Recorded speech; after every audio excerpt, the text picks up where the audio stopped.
हर्षवर्धन का चरित्र चित्रण। यह सम्राट हर्षवर्धन के चरित्र में निम्नलिखित विशेषताएं दृष्टिगोचर होती है। इसमें 5 हेडिंग लिखनी है, तो पहले आप इसको समझिए। इसमें मेन जो होता है वो होता है इसकी हेडिंग, और जो ये इसका मार्क पेन से लिखा होता है हाईलाइट हुआ हुआ, ये जैसे एग्जामिनर होते हैं तो वो पहले ये देखते हैं कि ये सही लिखा है, तो जो इसके अंदर की थ्योरी है तो वो भी सही होगी। तो पहले आप इसको एक बार समझ लीजिए। पहला है फर्स्ट, आदर्श पुत्र एवं भाई। सम्राट हर्षवर्धन सर्वप्रथम आदर्श पुत्र एवं भाई के रूप में हमारे सम्मुख आते हैं। किसके रूप में आते हुए? आदर्श पुत्र के एवं भाई के रूप में हमारे सम्मुख मतलब हमारे सामने आते हैं। में उनकी परछाई हमें दिखती है। माँ से याचनापूर्ण शब्दों में वे कहते हैं, अपनी माता से वे याचनापूर्ण शब्दों में कहते हैं, मुझ मन पुण्य को छोड़ना माँ, तुम भी जाओ। छोड़ो विचार ये है, मुझे चरण से लिपटाओ। कि मुझे मन पुण्य को छोड़ना माँ, तुम भी जाओ, और छोड़ो विचारिए, मुझे चरण से लिपटाओ। ठीक है। फिर लिखेगा, इसी प्रकार बहन राज्यश्री को भी। हर्षवर्धन की जो बहन थी उसका नाम क्या था? राज्यश्री।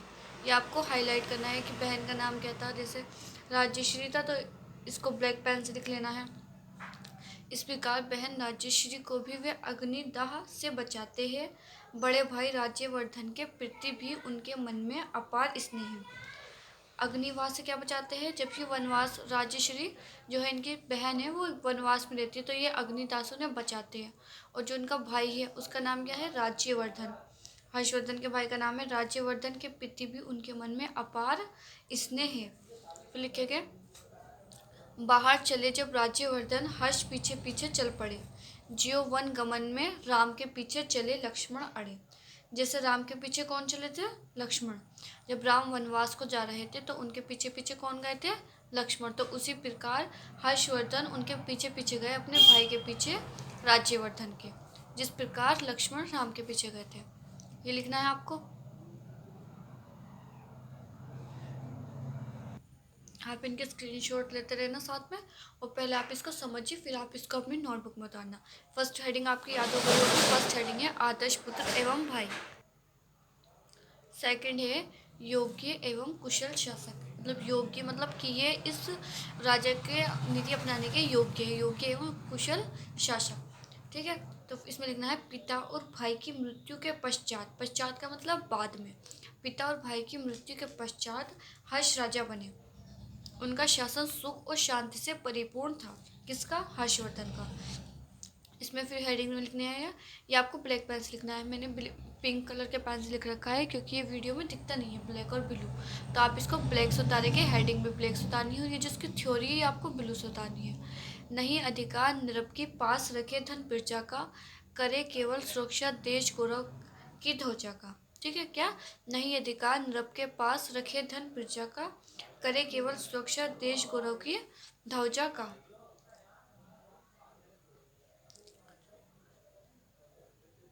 फिर आपको थर्ड लिखना है।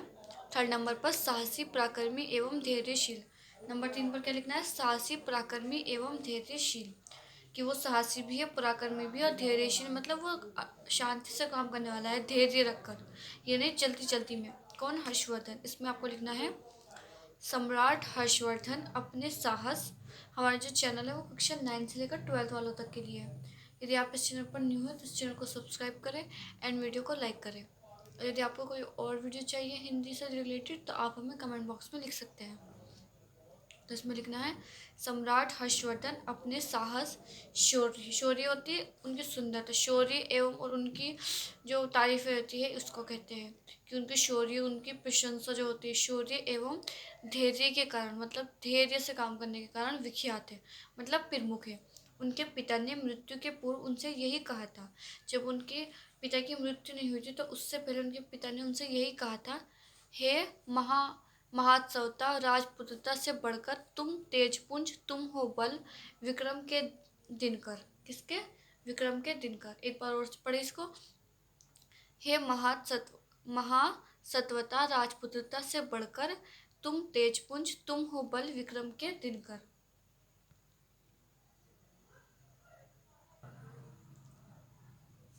इनकी जो 4 हेडिंग है, 4 नंबर वाली हेडिंग पे है कर्तव्य निष्ठा एवं धर्म परायण। क्या है? कर्तव्य निष्ठा मतलब कि वो अपना जो कर्तव्य थे वो निष्ठा के साथ निभाते थे। कर्तव्य निष्ठ कौन? हर्षवर्धन जो थे। एवं और कैसे थे वे? धर्म परायण, मतलब धर्म को मानते थे, धर्म अपनाते थे। और उनकी जो वो थी प्रजा थी वो कैसी थी? सुखी थी, क्योंकि उनके धर्म में उन्नति हो रही थी, क्योंकि वो अपना जो राज्य थे वो अच्छे से चला रहे थे, क्योंकि उनके पिता की और भाई की मृत्यु हो चुकी थी। तो इसमें लिखना है सम्राट हर्ष। आप इसको शॉर्ट फॉर्म में हर्ष भी लिख सकते हैं और हर्षवर्धन भी लिख सकते हैं। सम्राट हर्ष ने आजीवन अपने कर्तव्य का पालन किया। किसने? हर्षवर्धन ने आजीवन मतलब पूरे जीवन में अपना कर्तव्य का पालन किया। प्रजा के सुख शांति और कल्याण के कारण, कल्याण मतलब कल्याण होना, किसी चीज़ का कल्याण हो रहा है। प्रजा के सुख शांति और कल्याण के कारण ही वे प्रत्येक कार्य करते थे। वे जितने भी कार्य करते थे किस चीज़ के लिए करते थे? अपनी प्रजा के लिए, ताकि उनकी प्रजा सुखी रहे और शांति से रहे और उसका कल्याण होता रहे। और उसके जो शासक था तो उसके राज्य में उन्नति ही हो रही थी। किनके? हर्षवर्धन जी के।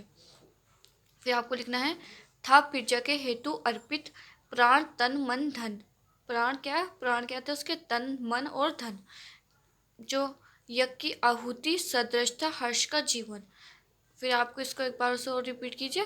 था प्रजा के हेतु अर्पित, क्या अपना जो उसने सब कुछ क्या अर्पित कर रखा था? प्राण तन मन धन। प्राण अपनी जान भी, अपना तन भी, अपना मन, अपना धन सब। यज्ञ की आहुति देश था हर्ष का जीवन। फिर आपको लिखना है त्यागी दानी एवं दृढ़ निश्चय। क्या क्या? त्यागी दानी एवं दृढ़ निश्चय, ये इसकी 5 नंबर की हेडिंग है। तो इसमें आपको लिखना है हर्ष का जीवन त्याग दान और दृढ़ निश्चय की गाथा है। किस किस की गाथा है उसकी?